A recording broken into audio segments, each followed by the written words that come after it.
YouTube is working massively for us. I didn't think it would work this quickly. We got our first sponsorship reach out about 6 months in, small one, but still. And then we got our first client about 7 months in. And it's a lot easier to grow a business when you're traveling. I would say that because the cost of and the risk of doing stuff is much less. And even if you were to go out to Thailand or somewhere in Asia, like you could get rent for like $300-400, which allows you to like really scale. And I recommend, hire a little bit early. Yeah, you're gonna make mistakes and fuck up or whatever, but like first of all, like the projects you charge, you should be charging enough to tack on hiring somebody and your fee anyway.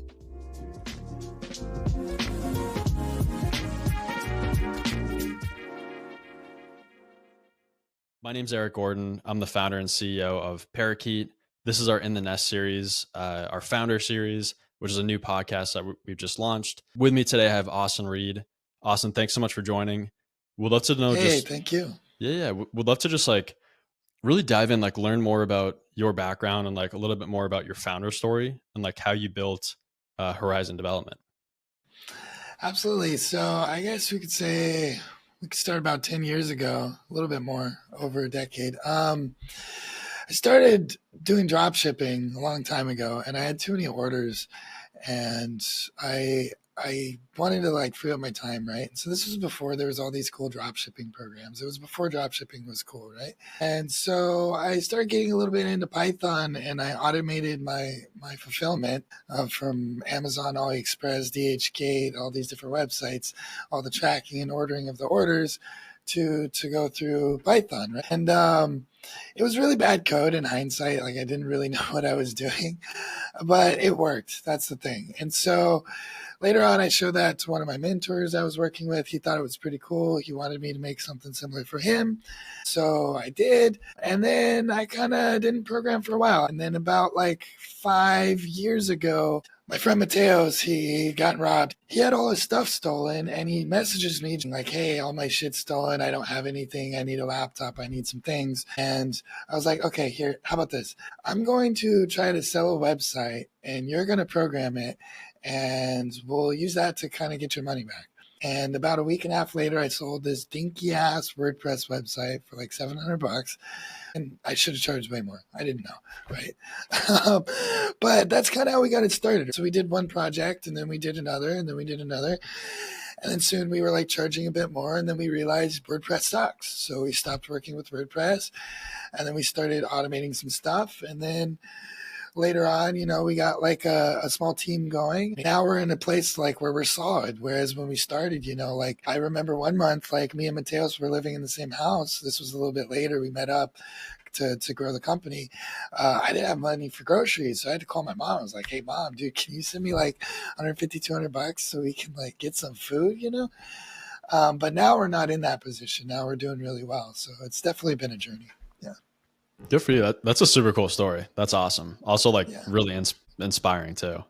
Thanks, man. Appreciate that. What's, so like now that you're kind of in like growth mode and like scaling the business, what are some like challenges that you're running into, or what are some things that you're like focused on building right now? Yeah, man. So I've officially removed and unremoved myself from fulfillment several times. That has kind of been our biggest challenge. We hired a VP of Ops. It didn't work out with him. We had him on for about 1.5 years. Amazing guy. Nothing wrong with the person. It just didn't work out, right? But our biggest challenge is really just trying to separate the sales and fulfillment side of things, right? So that I can, instead of having to manage projects and do sales and like jump on podcasts and things like that, I can primarily just focus on business development, on growing the company, on which direction we're going, and just, sales and marketing type activities, which is what I really love to do. Now, we've learned a lot of things through this process. We've hired a lot of different project managers. We've got a lot of different mentors, OG people in the software development space who really know what they're doing, right? And we put some systems in place, and we've learned some things. Now, I would say I don't have to spend as much time project managing because we have the systems in place to kind of take care of things, but I still need to jump in every once in a while and be the intermediary between the client and the dev team, and I still kind of have to help them. So that's kind of our biggest challenge right now. Makes sense. Kind of like a common growth pain, I guess you could say. Yeah. Or growing pain. Are you spending most of your time on like the sales side of things or business development, or like where would you say you spend most of your time? Most of my time is right now is spent on content. actually. Okay. So our biggest growth channel right now is actually inbound. And so because of that, like I'm spending a lot of time filming, a lot of time in front of the camera, planning content, looking at analytics, just growing the different social media channels. But besides that, yeah, business development, sales, jumping on calls, following up with people, building out proposals, that would be most of my time. And then outside of that, I probably spend like 25% of my time doing the project management still and jumping in, making sure everybody's okay. Gotcha. I feel like that stuff's never going to go away. Yeah, I kind of feel the same way, dude, honestly. Yeah. Yeah. But it's good. Like you want to have, like, you want to be somewhat involved just so you know, like, kind of what's going on. And like, if there's any fires, like, you'll be the best person to put them out. Not that you want to put out fires all the time, but we're the same things. Like we have a managed service side of our business, and I'm still finding myself jumping into a lot of customer calls, but it keeps me like fresh and like up to date. And like, I get to really get a good feel for like where all the clients are at and things like that. Yeah, I gotta say, working closely with the team also gives me a good sense of where the employees are at. Because when you have a high level overview, like you can see the code pushes and stuff, but it's hard to really understand what's going on unless you're like working one on one with them. So one thing I've noticed, because like I said, we just got rid of our VP of Ops a couple of weeks ago, and so I've been working a little bit more closely with the development teams. And yeah, I'm noticing some interesting things about their personalities and things that before I wasn't so aware of, and it's helping me to plan and be a little bit more on point when it comes to, the fulfillment side and just making sure everybody's taking care of not only the clients, but also, the team, because I mean, they are our family and it's my responsibility to take care of them. So, Yeah.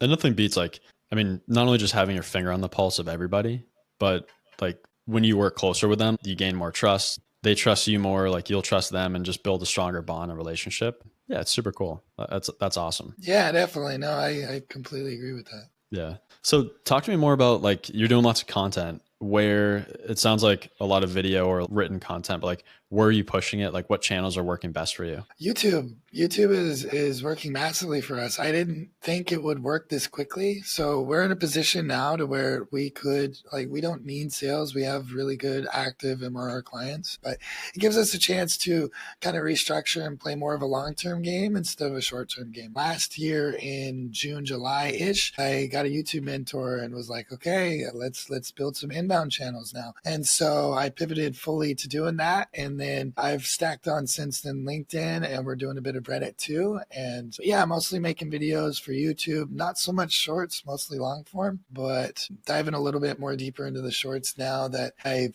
found some more content pillars to use for the shorts that I think the audience will resonate with. But yeah. That's cool. That's really cool. So like most of our content we push on LinkedIn where, cause like we target B2B software companies or like managed service businesses or like a lot of the founders, like they live on LinkedIn. So that's where we push a lot of our content.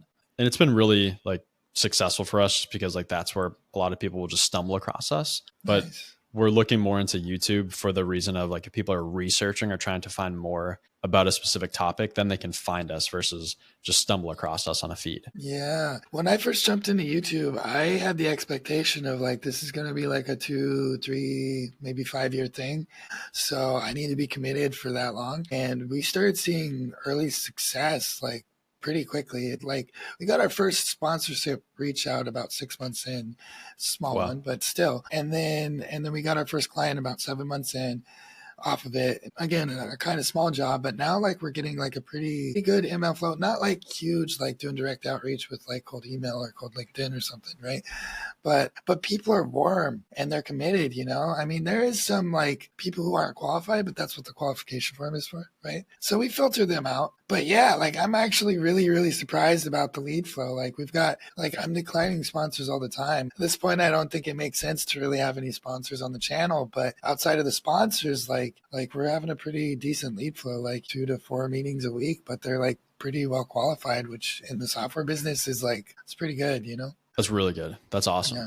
Good for you guys. That's sweet. Definitely. Well, I'll tell you, man, it's 100% title in the first 30 seconds and then just making sure you pick the right fucking topic. If you got the right Yeah. topic, everything else is a little bit easier. Nice. Nice. Super cool. So have you tried any other like outbound channels or like go to market channels? I'm curious to hear like what's worked for you. Like I know YouTube's working. So like what hasn't worked as it relates to like different channels for inbound or outbound? Yeah, man. So I've done a lot of outbound stuff. I've done a lot of cold email. I've done some cold LinkedIn. I've done trying to hire commission based agents and give them, different systems. I think cold outbound is good. I didn't have a lot of success with cold LinkedIn, but with cold email, I had some pretty all right success. Sending about 5,000 emails a day, AI generated based on, I was scraping their websites and their LinkedIn posts, and then generating app ideas or pain points based on their industry, whatever we scraped on their website, and then sending that to them like, hey, I see you're in this industry. Are you experiencing any of these three pain points, or do you, any of these three,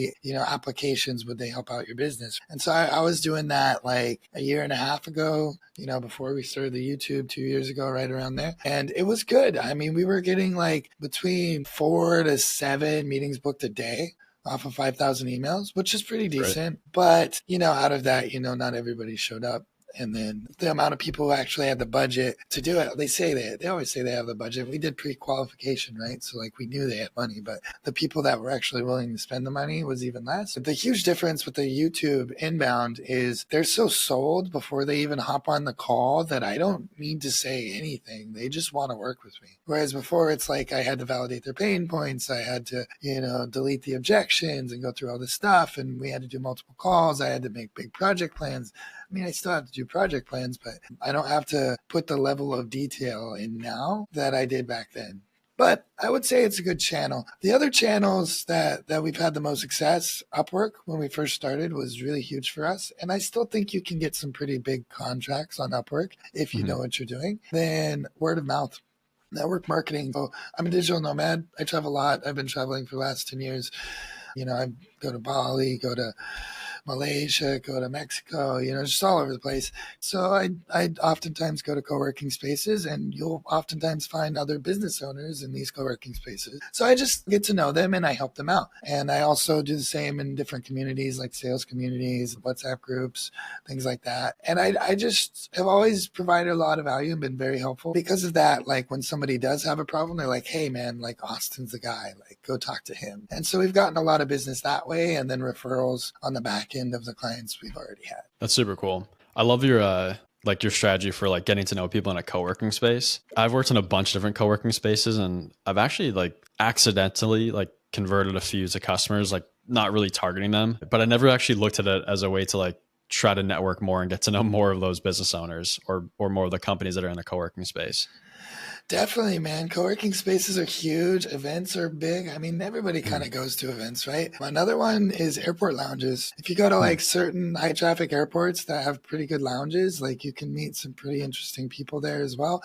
They're in transit though, so it's a little bit harder to get their attention. You only got like 30 minutes or whatever with the person, but you can meet some pretty cool people that way. I love that, man. So you just like, are you walking up to people, or you hope they like sit next to you at the bar or something in the lounge? Neither, man. I just do go about my day. If I find someone or something interesting, I'm like, hey, whatever, like someone editing music. I'm a musician too. So I'm like, hey, I see you're editing on Pro Tools. Like, what are you editing? Oh, you're a business owner? Cool. Or like something like that, and then we just talk, or, people just mingle. It's just natural. Yeah. Yeah. Yeah. It's funny. Like the amount of random connections that I've made, like on an airplane, someone sitting next to me, and I can't say that any of them have turned into a client, but just like random connections where they might have introduced me to somebody. It's always funny. I used to just like hop on a plane, like throw my headphones in and just zone out. And like, I still do sometimes, but I'll keep an eye out and see like who's around, like what people are doing. And like, it's amazing how small this world is, and just getting to know certain people and the connections they have. It's incredibly powerful. Definitely. I think I also got a bit lucky too, because during COVID, I was in Bali. They gave us all emergency visas. So I was there for a while, and all the tourists left. So only like the hardcore digital nomads, the business owners, and the people who had residencies stayed behind. So when you went to the co-working spaces, it wasn't like a bunch of people doing the work vacay thing. It was actual like really serious players. So I think I got lucky in that aspect too. That's cool. You had like the most qualified group of like people to work with in the co-working space. It's awesome. So how long, when you bounce around, like how long do you typically stay in each place? Yeah, I mean, it's changed. So before I would stay until my visa expired, or if I didn't like the place, which would be 3 to 6 months in every spot. Now we slowed down. I just got my residency here in Argentina. So we're gonna be here for a while. And it's just because it's a little bit easier because we're starting to grow. We have an office space. I'm in the office right now. It's a studio that we converted into an office, right? Oh, And my business partner's here. I've done the traveling thing for a long time, so yeah. I'd rather have a home base to like get things like a light and a camera and like some good monitors and stuff, and then travel from there and have like mini vacations, but really just have somewhere to come back to. Smart. That's awesome. Yeah. And is the rest of your team kind of all over the place? Yeah, we have a lot of guys in Angola. We've got some in the Philippines, some in Vietnam. We have a guy in Pakistan. Most of our team is in Africa though, and Brazil. Okay, cool. Awesome. Yeah. Kind of you're giving me the itch to like go travel. You should, man. It's a lot easier to grow a business when you're traveling. I would say that because the cost of and the risk of doing stuff is much less, right? Because like, I mean, here our rent is $650 a month. It's nothing, right? So, but like, I mean, even if you were to go out to like Thailand or somewhere in Asia, like you could get rent for like $300-$400, which allows you to like really scale. And like I said, when we started out, like we were living off of nothing, so that gave us the ability to go through some of those hard times and just never quit, right? That's the key, never quit. Amazing. So what's some advice that you might give like an early entrepreneur, someone that's looking to start a business or kind of get their feet wet? Like what's one or two things you'd leave them with as it relates to like advice or any sort of help? So I think hire quickly. We didn't hire our first person until we were like 2 years in, which in hindsight was a huge mistake because we would always be, it would be like we'd work on sales, we'd get a project, and then me and him would code. So we'd stop doing sales and then the project would end and we'd have no work. Right. And it was like that. So it was feast or famine a bunch of times. And you got to get out of that feast or famine cycle. And the way to do that is you need somebody working on fulfillment, or you need someone constantly doing sales. Yeah, you're going to make mistakes and fuck up or whatever. But like, just first of all, like the projects you charge, you should be charging enough to tack on hiring somebody and your fee anyway, right? But, you do 1 or 2, 3 projects, make sure it's successful, and then hire somebody. And if you fuck up, just be honest, like make it right with the client, give them a refund or some free work or something. And if the guy doesn't work out, 9 times out of 10, it's your fault because you didn't manage them right, or you didn't train them right, or you didn't pick the right person. So don't be so hard on the people who work for you as well. Yeah, I would say that would be my advice. That's great advice. I completely agree. Like if someone doesn't work out 9 times out of 10, it's like your fault, like the hiring manager's fault or the manager's fault. I love that. Like I love how you think about that. It's really cool. Definitely, man. Yeah. Well, cool, man. Is there anything else you want to add as it relates to like you and your business, like any plugs or things you'd like to like tell the audience about? Yeah, man. I mean, if you guys are interested in having automations or web apps for your business, you guys have bottlenecks or integrating AI, just go to horizon.dev and we'll help you out. Awesome. And awesome. Where's a good place for people to find you besides your website? Like any handles or social channels? Yeah, if you just look up Austin Reed Horizon Dev on YouTube, I have a YouTube channel. We're getting close to 4K subs right now. And we post videos multiple times a week.